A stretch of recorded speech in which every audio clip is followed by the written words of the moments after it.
네, 우리 하나님 말씀 보겠습니다. 하나님 말씀 구약 성경 느헤미야 8장 1절로 12절의 말씀입니다. 느헤미야 8장 1절로 12절 말씀 구약 성경 737면에 있습니다.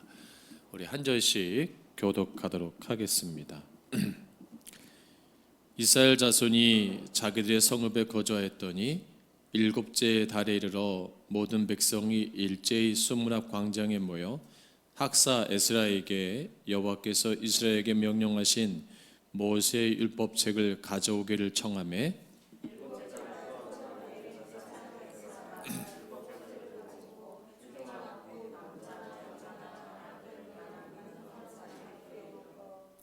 수문 앞 광장에서 새벽부터 저녁까지 남자나 여자나 알아들을 만한 모든 사람 앞에서 읽음에 뭇 백성이 그 율법책에 귀를 기울였는데 그때 학사 에스라가 특별히 지은 나무 강단에 서서 그의 오른쪽에 서 자는 마타니아와 스스마와 아나니아와 미리야와 힐기야와 마아세야요 그의 왼쪽에 서 자는 미야와 미사엘과 알기야와 스스마와 하스바나와 스사야와 우슬라미야. 에스라가 모든 백성 위에 서서 그들 목전에 책을 펴니 책을 펼 때에 모든 백성이 일어서니라.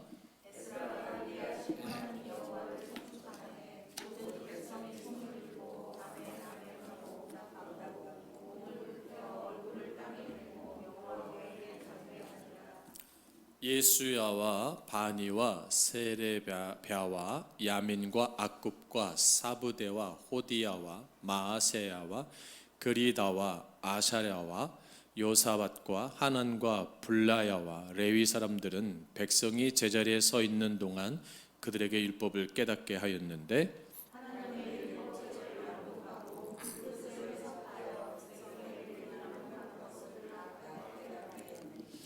백성이 율법의 말씀을 듣고 다 우는지라.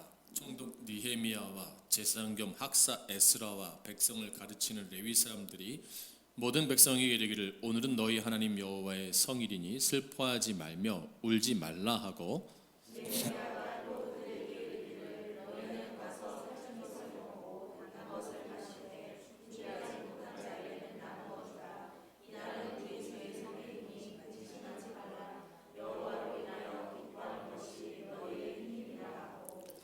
레위 사람들도 모든 백성을 정숙하게 하여 이르기를 오늘은 성일이니 마땅히 조용하고 근심하지 말라 하니 모든 백성이 곧 가서 먹고 마시며 나누어 주고 크게 즐거워하니 이는 그들이 그 읽어 들려준 말을 밝히 알미라. 아멘. 할렐루야. 참 복되고 행복한 주일입니다. 우리 앞뒤자분에게 인사하겠습니다. 사랑합니다. 축복합니다. 인사하겠습니다. 네. 온라인으로 예배드리는 또 모든 성도님들도 주의 이름으로 사랑하며 축복합니다. 오늘 말씀 무엇을 회복해야 하는가, 무엇을 회복해야 되는가라는 말씀으로 이 시간 함께 은혜를 나누고자 합니다. 여러분, 교회 용어 중에 참 우리의 마음을 좀 이렇게 좀 뜨겁게 하는 용어가 있어요. 아마 동의하실 수도 있고 동의하지 않으실 수도 있는데 저는 부흥이라는 단어가 왠지 그 단어 앞에 서면 그냥 가슴이 좀 뜨거워지는 것 같아요. 아마 우리 가운데 부흥을 원치 않는 분은 단 한 분도 안 계실 겁니다. 여러분 소망교회 부흥되게 원하시죠? 이거 보세요. 여러분 사업이 부흥되게 원하시죠? 그럼요. 여러분 일터도 마찬가지고 내 자녀, 내 삶이 다 이렇게 내 속해 있는 것이 부흥되기를 원해요. 또 개인적 영적으로도 또 내 개인적 삶도 부흥되기를 원하는 것이 우리의 모습입니다. 그러면 이게 또 반문할 수 있어요. 왜 부흥을 원하는가? 왜 부흥을 원하는가라는 거예요. 부흥은 회복, 복원을 의미하거든요. 회복과 복원의 의미를 가지고 있어요. 그러면 무엇으로부터 회복이고 무엇으로부터의 복원이죠? 네. 그것은 예수 그리스도 말미암아 죄로 인해 타락한 인간이 다시 십자가를 통해서 뭐예요? 하나님께 돌아오는 거예요. 다시 그게 회복되는 것이 뭐예요? 부흥입니다. 부흥. 그러니까 부흥이라는 것은 죽었던 영혼이 다시 살아나서 하나님 앞에 돌아오는 것이 진정 부흥이에요. 그러니까 부흥이 일어나는 것을 자세히 보게 되면 회심의 역사가 있습니다. 회심은 넓은 의미로는 죄인이 회개하고 하나님 앞에 믿고 돌아오는 거죠. 좁은 의미로는 하나님의 백성들이 다시 하나님 앞에서 세상 가운데 하나님의 사람으로 빛과 소금의 역할을 감당하며 거룩하게 사는 것을 다짐하고 나아가는 운동이 뭐예요? 부흥이에요. 그러니까 좁은 의미와 넓은 의미를 가지고 있어요. 그러니까 어찌되었든 좁은 의미든 넓은 의미든 반드시 필요한 게 뭐냐? 회심이에요. 회심. 돌이키는 거예요. 회개하면서 하나님 앞에 나아가는 일이 반드시 필요하다는 거예요. 우리 소망교회가 바로 이런 영적 부흥에 대한 갈망이 있고 또 영적 부흥이 힘있게 일어나서 하나님의 거룩한 백성을 회복되어서 세상 가운데 나아가서 참 좋은 그런 복음의 능력자 되기를 주님으로 축복합니다. 그 줄 가운데 필요한 거예요. 그래서 우리 교회가 영적으로 또 질적으로도 부흥되는 그런 교회가 되기를 다시 한번 기도하며 권면드립니다. 오늘 바로 이런 영적인 회복, 영적인 부흥, 또 좁은 의미와 넓은 의미의 부흥을 잘 나타내고 있는 말씀이 오늘 본문의 말씀이에요.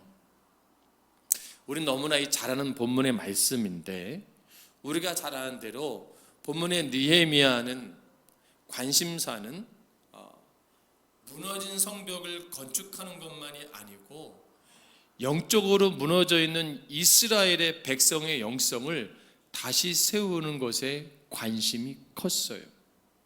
그러니까 이스라엘 백성들에게 진정한 영적인 부흥이 이루어지기를 소원하는 거예요. 우리가 아는 대로 무너진 예루살렘 성벽이 52일 만에 건축됩니다. 빠르게 된 거예요. 그렇죠? 기계화된 장비가 있는 시대도 아닌데 52일이면 참 얼마나 열심히 일했는가를 우리가 짐작할 수 있어요. 무너진 성벽을 재건한 거예요. 근데 성벽 공사를 마친 후에 느헤미야는 곧바로 돌아가지 않고 무려 12년 동안 예루살렘에 남아 있었던 것을 보게 됩니다. 왜요? 진정한 부흥을 원했던 거예요. 진정한 회복을 원했던 거예요. 과거에는 한국 교회가 막 성장할 때 교회 성장이 주 키워드일 때는 교회를 크게 짓고 멋지게 지면 부흥한다는 논리가 있었어요. 근데 실제로 그렇게 됐어요. 신도시 같은 교회에 많은 빚을 끌어다가 교회를 짓습니다. 그러면 다 신도시에 이주해왔던 그러한 기존의 교회 성도들이 이제 그 자기들이 다니던 먼 교회를 이제 힘들어서 그 신도시 교회에 갑자기 모이게 되는 그러한 기이한 현상들이 한국교회에 일어난 게 사실이에요. 그것을 재미봤다면 그렇지만 그것에 좀 이렇게 좀 덕을 본 교회들이 우리나라의 일기 신도시, 분당, 일산, 삼본 이런 신도시의 교회들은 대부분 그렇게 졌을 때 모였습니다.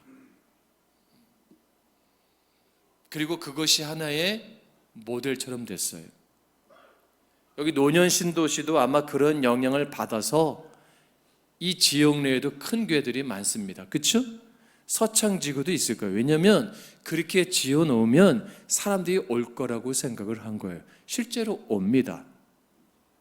근데 중요한 것이 뭐냐면 양쪽으로는 부흥이 되는지 모르지만 교회가 영적으로 질적으로 부흥되지는 못한 게 많단 말이에요.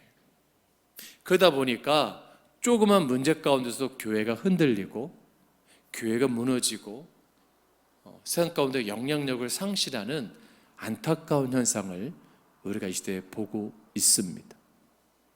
근데 지금에 와서는 신도시 교회들이 교회를 크게 졌다고 부흥되지 않아요. 그 많은 부채를 가지고 교회를 졌는데 오질 않는 거예요. 그러니까 어떻게 돼요? 다 경매에 넘어가는 게 많아요. 그러니까 이런 교회들을 이단들은 공격적으로 그 교회들을 매수합니다. 그리고 자연스럽게 지역 내의 교회로 들어오는 그러한 일들이 우리 가운데 벌어지고 있는 것들을 보게 됩니다. 저는 우리 교회가 뭐 건물을 크게 줘서 사람들이 많이 모이는 교회도 좋겠지만 오늘 말씀을 통해서 제가 깨닫는 게 뭐냐면 영적 부흥이 먼저 일어나야 된다. 성도 개개인 한 분 한 분의 영적 부흥이 살아나야 되고 회복되어야 되는 것이 더 중요한 것을 깨닫게 됩니다.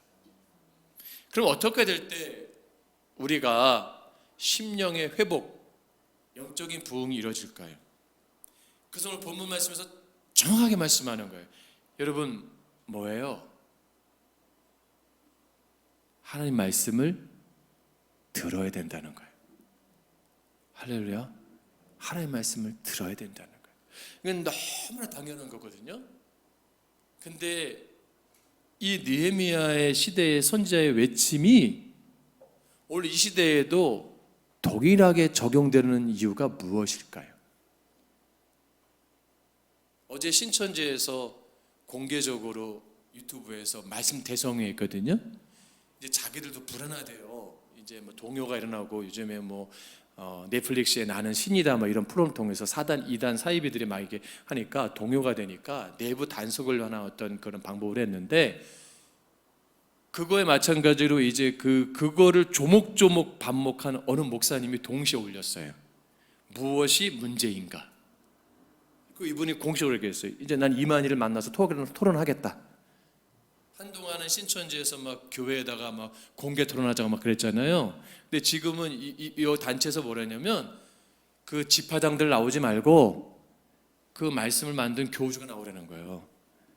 그럼 다 드러날 거 아니에요. 혹시 우리 가운데 신천지 이렇게 좀 갈등하는 분들 계세요? 갈등하지 마세요. 뭐 자기네가 성경적으로 이루어졌다는데 성경을 모르니까 그렇게 말하는 거예요. 여러분 성경 함부로 말하면 안 됩니다. 하나님 말씀. 하나님 말씀을 뭐 자기네 뜻대로 이루어지고 아니면 자기들이 판단할 게 아닌 거예요. 하나님은 살아계신 하나님이에요. 자, 그러면 우리가 이 시대에 왜 그런 이단들, 말도 안 되는 그러한 그 JMS, 말도 안 되는 그런 교회들의 뭐 아가동산, 무슨 또 에덴 뭐 이런 것도 있고, 뭐 축복동산도 있고, 뭐 창기 십자가도 있고, 별게 많아요. 한국교회도. 왜 그럴까? 말씀이 부지하기 때문이다.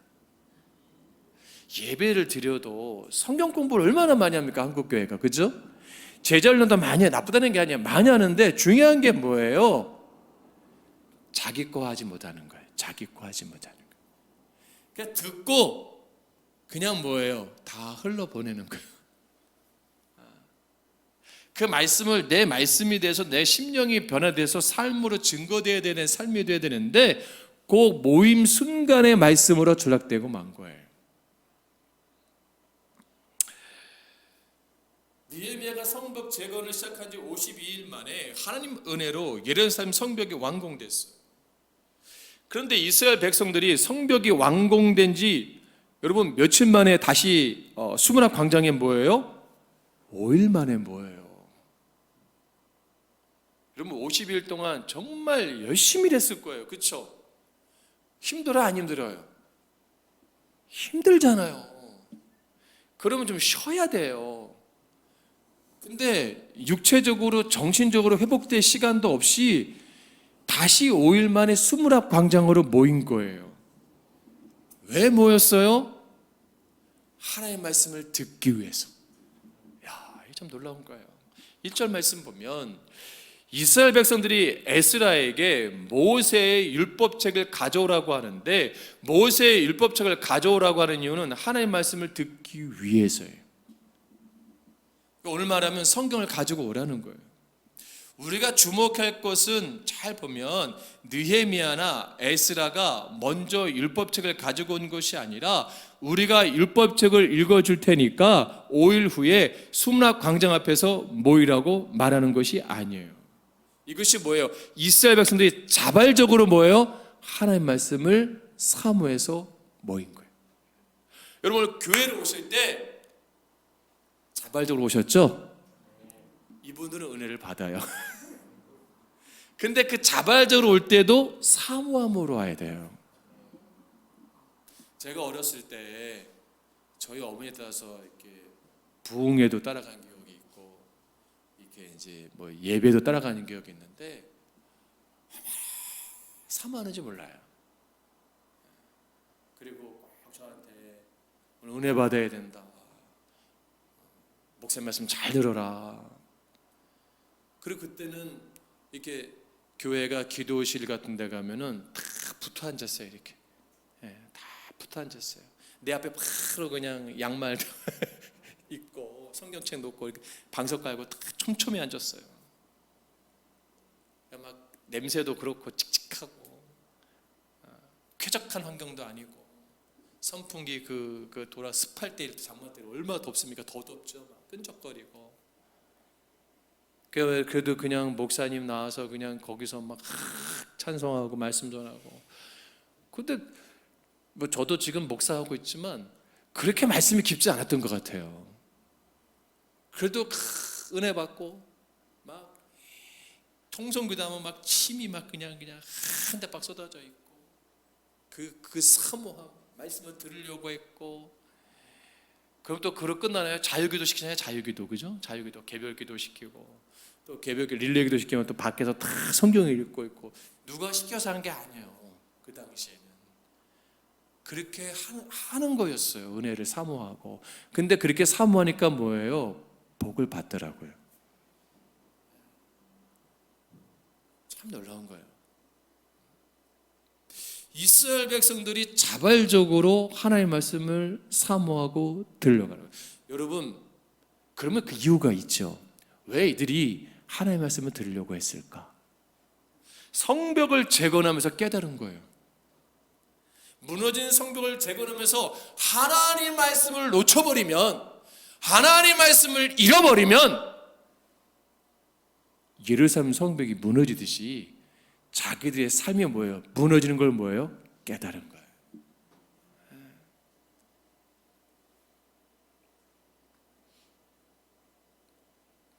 그래서 성벽을 짓는 것은 그 성벽이 자기들이 지켜주는, 자기들을 보호하는 성벽이듯이, 하나님 말씀은 뭐예요? 하나님의 사람들을 지켜주는 보호막이 된다고 깨달은 거예요.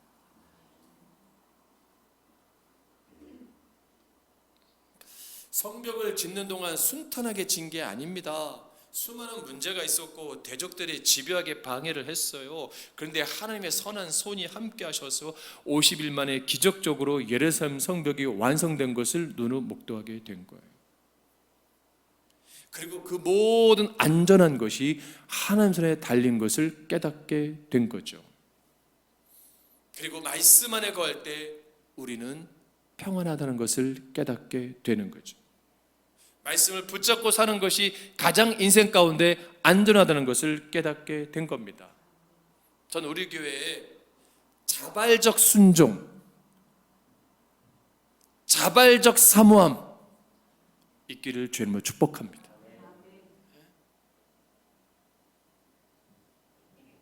예전에 수련회 가면 우리 이제 집사님들, 윤 집사님 생각해 보세요. 학생부 때, 청년부 때 가면 수련회 마지막 날은 촛불 옮기기가 있어요.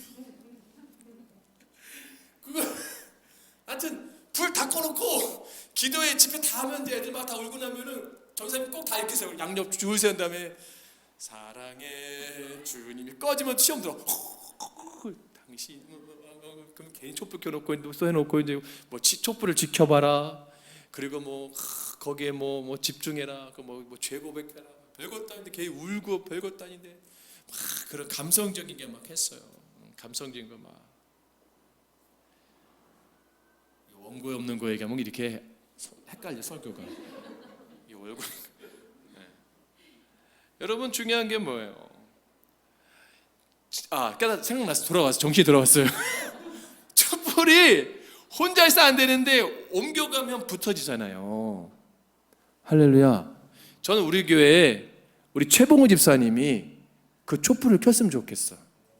앞에 앉았으니까 오늘 기도했으니까 파마도 했는데 촛불을 켜서 내 안에 말씀의 불을 켜서 한지 집사한테 줘. 그럼 한지 집사는 김소 집사한테 주고, 김소 집사는 주은경 집사님, 주은경 집사님은 저기 서진수 집사 이렇게 다 줘. 윤혜 집사님, 손정란 집사님 주고 막 손 공개하면 좋지 않아요? 네. 영향력을 주는 거예요. 여러분 한 분이 이렇게 소중한 거예요. 자발적인 거를 한꺼번에 하기는 어려워요. 근데 한 분이 하면 또 한 분이 모이고, 한 분이 하면 또 한 분이 모이고, 동참하는 역사가 시작되는 거예요. 제가 고등학교 때 잊지 못하는 선생님이 계셔요. 그분은 화학 선생님이죠. 근데 매 시간마다 성경을 보셔요. 시험 시간에 시험 감독하도 이분은 성경만 보세요. 그날은 컨닝 시간이요. 애들이 왔다 갔다 해도 신경 다 써. 오직 말씀에만 집중했어. 근데 참 재미난 건 이 선생님이 혼자 성경 말씀 보시는데 다음부터는 두 분이 생기고 세 분이 생기고 이렇게 모여서 보시는 거예요. 힐끔힐끔 쳐다보니까 힐끔힐끔 쳐다본 놈은 다 교회 다니는 놈들이요. 그러니까 선생님이 너 교회 다니지? 교회 다니지? 열심히 다녀라. 생각이 나요. 그냥 그게 좋아 보이더라고. 전 여러분들이 이런 자발적 사모함으로 기도도 하시고 말씀도 사모하시고 할렐루야 찬양도 들으시고 하나님 앞에 나아가길 주님 축복합니다. 그건 내 안에 회복이 되기 위한 하나님은 뭐예요? 마음을 주시는 거예요. 여러분 수문 앞 광장에 모인 이스라엘 백성들 억지로 모인 게 아니고 느헤미야가 오라고 해서 모인 것도 아니고 자발적으로 모였는데 모든 백성이 일제히 다 모였대요. 2절 말씀 보면 남자와 여자 중에서 말씀을 알아들을 만한 사람들 모으니까 적어도 몇 명 추정된 줄 아세요? 약 3만에서 5만 명이 추정돼요. 와, 이 적은 게 아닙니다. 지금도 그렇죠? 어린이로부터 시작해서 청년, 장년, 노인에게까지 모든 계층의 사람들이 모인 거예요. 어떻게 보면 다 모였다고 볼 수 있어요. 그렇죠? 근데 목적이 뭐예요? 한 가지예요. 목적은 한 가지. 왜? 하나님의 말씀을 사모하니까. 근데 3절 말씀 보니까요. 보세요. 수문 앞 광장에서 새벽부터 오전까지 남자 여자 무릇 알아들을 만한 자의 앞에서 읽음에 무 백성이 그 율법책에 귀를 기울였는데 무려 몇 시간 동안 듣는지 아세요? 6시간을 들은 거예요. 그 시간을 계산해 보면 그 6시간 동안에 에스라의 그 말씀을 쉬는 시간도 없이 들었던 거예요. 이게 그러면 여러분 이 쉬지 않고 전하는 것도 기적이지만 듣는 게 더 기적 아니에요? 그러면 뭐예요? 6시간을 들을 수 있는 비결이 뭐예요? 힘들지 않게 느껴지는 거예요. 이게 중요한 겁니다. 왜요? 좋으면요 3시간도 금방 가요. 근데 지루하잖아요? 1시간 더 죽을 것 같아. 여러분 재미난 영화, 요즘 영화 길잖아요. 막 2시간 반, 3시간 반. 저는 뭐 긴 영화를 오래 못 보는데 엉덩이 아파도 뭐예요? 막 눈을 못 떼. 집중해서 다 들어요. 영화는 2시간 반, 3시간, 오페라 같은 거 보세요. 막 그렇죠? 엄청 길어요. 연극도 긴 거 있어요. 4시간짜리도 있고. 근데 사람들이 들어요. 좋아하니까. 근데 오늘 뭐 비교하는 건 아니지만 설교를 30분 이상 하면은 막 힘들어요. 막 짜증내요. 왜 그럴까? 하나님의 말씀을 듣는 지금 이스라엘 백성은 6시간을 아이들까지도 힘들지 않게 그걸 듣는데 답은 간단한 거예요. 하나님을 사랑하면 돼요. 아멘. 하나님의 말씀을 사모하면 그게 꿀송이보다 달다고 말씀하잖아요. 은혜를 경험하면 그 은혜가 내가 회복되는 거예요. 큰 부흥이 일어날 때 특징이 이겁니다. 사람들의 갈급한 심령이 되는 거예요. 갈급한 심령, 목마른 영혼이 되는 거예요. 여러분이 말씀을 사모할 때 어린아이가 어미의 젖을 사모하듯이 사모하라고 말씀하거든요. 그 사모함이 있을 때 폭발적 부흥이 있는 거예요. 할렐루야. 한국교회에 부흥할 때 이 역사가 있었어요. 이 말씀의 사모함의 폭발적 부흥을 역사한 교회가 설교 시간에 공식으로 표현해서 그랬지만 여의도 순복음교회 아닙니까? 조윤규 목사님 설교할 때 그 성도들 어마어마하게 몰렸어요. 정말 물고기 떼같이 몰려왔거든요. 그건 말씀을 사모했다는 거예요. 그 먼 거리 마다하지 않고 사모하고 말씀은 아주 쉽게 전하셨지만 그 말씀이 떠올 때마다 성도들이 다 아멘 아멘 하는 거예요. 그리고 제 아내하고도 한번 가봤지만 예배를 끝나고 바로 뜨지 않아요. 성도들이 그 말씀 붙잡고 자리에서 기도하는 거예요. 야, 놀랍더라고요. 자기들이 막 통성기도 하는 거예요. 이 교회의 저력이 이거구나. 어떻게 저렇게 사모할 수 있을까? 사모되니까 그냥 은혜가 넘치는 거예요. 그냥 서로 막 기쁨 회복되는 거예요.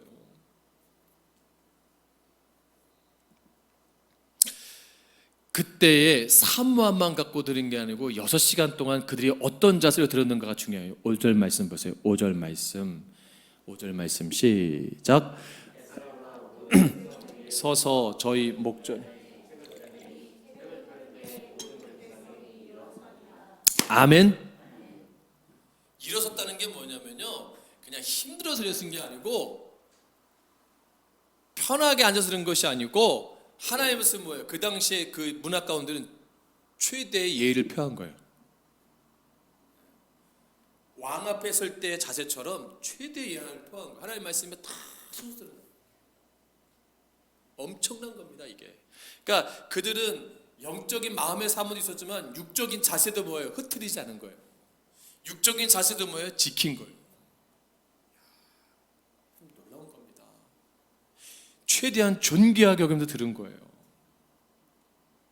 저는 우리 소망교회 성도님들이 이 예배 시간을 하나님 말씀을 듣는 시간이 벌써 예배 끝났네 이러길 축복합니다. 할렐루야. 오늘은 힘들었어. 오늘은 듣는데 땀나더라. 이런 교회가 아니고 아니 벌써 목사님 예배 끝나요? 10분만 더 해주세요. 난 이런 교회를 본 적이 없어요. 제가 지난주에 헌신 예배 갔는데 다음에 또 불러주시면 짧게 할 거고 안 불러주면 길게 할 거거든요. 짧게 하니까 성들이 아멘 하더라고요. 짧게 하고 왔어요. 짧은 걸 좋아한대요. 근데 여기 보면은 중요한 게 뭐예요? 우리 안에 3절 하반절 말씀 보면 무 백성이 그 율법책에 귀를 기울이면서 들었대요. 왜 기울였죠? 지금 같은 앰프 시설이 없어요. 3만 명, 5만 명 있으려면 그 에스라가 목청이 얼마 큰지 모르지만 성대가 얼마나 좋은지를 모르지만 6시간 그거 말할 때 그 얼마나 좋겠면 그러면 조용조용 얘기했을 거 아니에요. 그렇죠? 아무리 세게 한데도 그러니까 그들이 어떻게 해요? 귀를 기울이는 거예요. 집중해서 듣는 거예요. 집중했다는 건 뭐예요? 잡음이 없다는 뜻이에요. 잡음. 방해 요소거리가 없다는 거예요. 여러분 이게 엄청난 겁니다. 이게. 그러니까 어른들이 집중하니까 애들도 집중하는 거예요.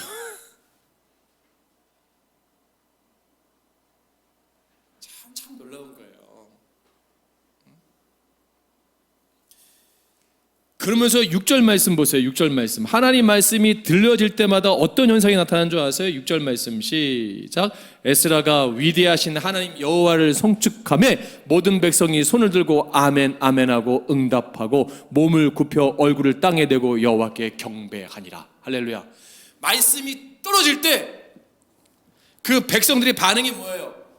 두 팔 들고 아멘 아멘 한 거예요. 그리고 말씀에 감동되면 뭐예요? 그 말씀에 엎드려져 땅에 대고 아멘 하는 거예요. 이야, 대단한 겁니다.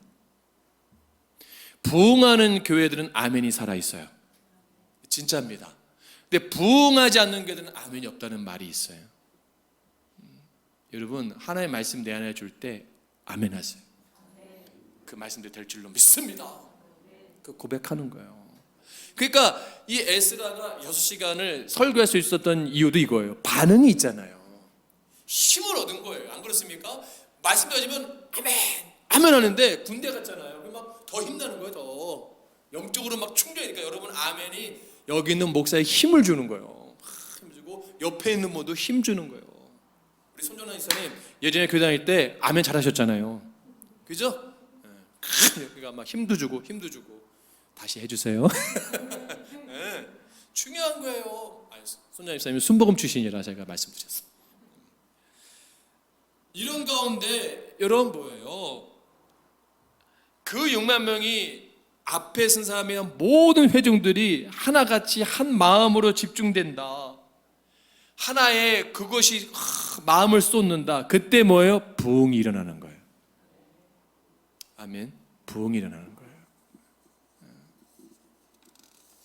지금 미국의 에든버리 대학의 부흥이 좀 뜨거웠잖아요. 한 사람 시작된 거예요. 한 사람으로. 채플에 왔던 목사님 메시지를 듣고 그 학생 하나가 기도하면서 불이 퍼진 거 아니에요. 그러니까 중요한 것은 그 청년이 왜 기도했는가라는 거예요. 그 목사님 말씀 하나를 붙잡은 거예요. 그리고 깨달은 거예요. 그리고 자기가 얼마나 죄인인 걸 깨달은 거예요. 그러니까 간단한 겁니다. 말씀이 있을 때 내가 깨닫게 되는 은혜가 있어야 돼요. 말씀 아무래도 깨닫지 못하면 부흥이 시작되지 않아요. 하나님께서는 무너진 예루살렘 성벽을 다시 세울 때는 느헤미야를 쓰셨는데 하나님께서는 무너진 이스라엘 백성들의 영성을 다시 세울 때는 에스라를 사용하잖아요. 에스라는 느헤미야보다 14년 전에 먼저 예루살렘에 와 있던 사람이에요. 느헤미야는 무너진 성벽을 다시 세우기로 굳게 결심했던 사람인데 그래서 하나님께서는 성벽을 세우는 일은 느헤미야를 쓰셨고 에스라에게는 무너진 이스라엘의 영성을 다시 세우기로 굳게 결심했던 그에게 다시 그 일을 맡기시는 거예요. 에스라 7장 10절 말씀 보면 에스라가 여호와의 율법을 연구하여 준행하며 율례와 규례를 이스라엘에게 가르치기로 결심하였더라. 그것을 말씀하고 있잖아요. 여러분 결심하세요. 이제 각자의 결심이 필요해요. 결단이 필요합니다. 이스라엘 백성들도 하나님의 말씀을 듣기로 결단했잖아요. 그리고 에스라는 하나님의 말씀을 자세히 이제 뭐예요? 가르쳐 줍니다. 그것이 8장 8절 말씀이에요. 하나님의 율법책을 낭독하고 그 뜻을 해석하며 백성으로 그 낭독하는 것을 다 깨닫게 했다. 에스라에겐 분명한 목적이 있어요. 뭐예요? 백성들이 변하려면 하나님의 말씀을 깨달아야 된다는 분명한 목적을 가지고 있던 거예요. 여러분 손바닥도 부딪혀야 소리 나잖아요. 교회가 부흥하는 거 간단한 거예요. 목사가 말씀을 성도들에게 뭐예요? 정말 쫙 전달하기 위해서 몸부림치고 애써야 되는 거예요. 노력해야 되는 거예요.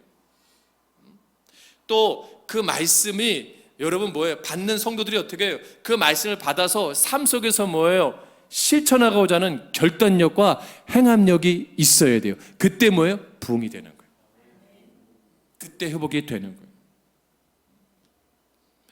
여러분 이스라엘 백성들이 6시간 하나님의 말씀을 듣고 그 말씀을 깨달을 때 어떤 일들이 벌어집니까? 9절 말씀 보세요. 9절 말씀 정말 놀랍습니다. 9절 말씀 시작. 백성이 율법의 말씀을 듣고 다 우는지라. 아멘. 이야, 한 사람도 없이 하나님의 말씀을 깨달으니까 울기 시작하는 거예요. 누가 시켜서 우는 게 아니에요. 말씀이 살아있는 거예요. 이 시대의 말씀이 살아있는 말씀이 지금도 죽은 말씀인가요? 아니잖아요. 똑같은 하나님의 말씀인데 살아있는 하나님의 말씀이에요. 아멘. 그 말씀이 내 마음을 찌르는 거예요. 내 영혼을 찌르고 골수를 찌르고, 그리고 난 죄인인 걸 깨닫게 되고 삶의 변화를 가져오게 되고, 내가 이렇게 살면 안 되지, 내가 더 이상 타락한 삶을 살면 안 되지, 이제 변한 삶을 살아야지, 내가 다시 용기를 갖게 하고 말씀을 붙잡게 하고 다시 뭐예요? 믿음의 삶을 살게 하는 거잖아요. 여러분, 부흥이 회복이 언제 오는 줄 아세요? 말씀을 정리합니다. 역대하 7장 14절 말씀 보면 너무 잘 정의하고 있어요. 내 이름으로 일컫는 내 백성이 그 악한 길에서 떠나 스스로 겸비하고 기도하여 내 얼굴을 구할 때 온다라고 말씀했어요. 우리가 하나님 앞에 내가 죄인인 것을 고백하고 내 삶을 바로 정리하고 내 마음과 뜻과 생각을 온전하게 할 때 하나님은 그것을 들으시고 죄를 사하시고 땅을 고치시고 부흥으로 회복시킨다고 말씀해 주시는 거예요. 6시간 동안 그 광장에 모여있는 이스라엘 백성들이 힘들다고 집에 갔다면 그들은 부흥을 경험하지 못했을 거예요. 한 사람도 이탈도 없이 그 자리를 지킵니다. 부흥은 예배의 자리를 지키는 거예요. 부흥은 말씀의 자리를 지키는 겁니다. 어떤 가운데 흔들리는 게 아니에요. 내가 그것을 지키고 서 있을 때 은혜가 되는 거예요.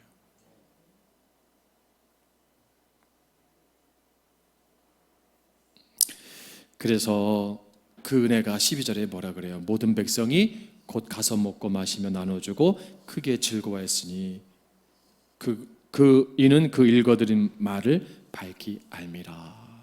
이거는 6시간 전에 모이기 전의 모습과 말씀에 은혜 받은 뒤의 모습이 달라진 것을 기록한 거예요. 여러분, 예배당에 교회 예배드리고 오기 전의 모습과 나갈 때 모습이 달라져야 돼요. 근데 이렇게 달라지면 안 돼요. 오기 전에 너무 좋았는데 예배드리고 갈 땐 더 안 좋고 가면 이거는 심각한 거예요. 그러니까 오기 전에는 안 좋다가도 갈 때가 더 좋아져야 될 줄로 믿습니다. 그런 교회가 되어주세요. 그런 성도가 되어주시고, 그래서 정말 능력 있는 그런 삶이 되기를 주의 이름으로 축복합니다. 기도하겠습니다.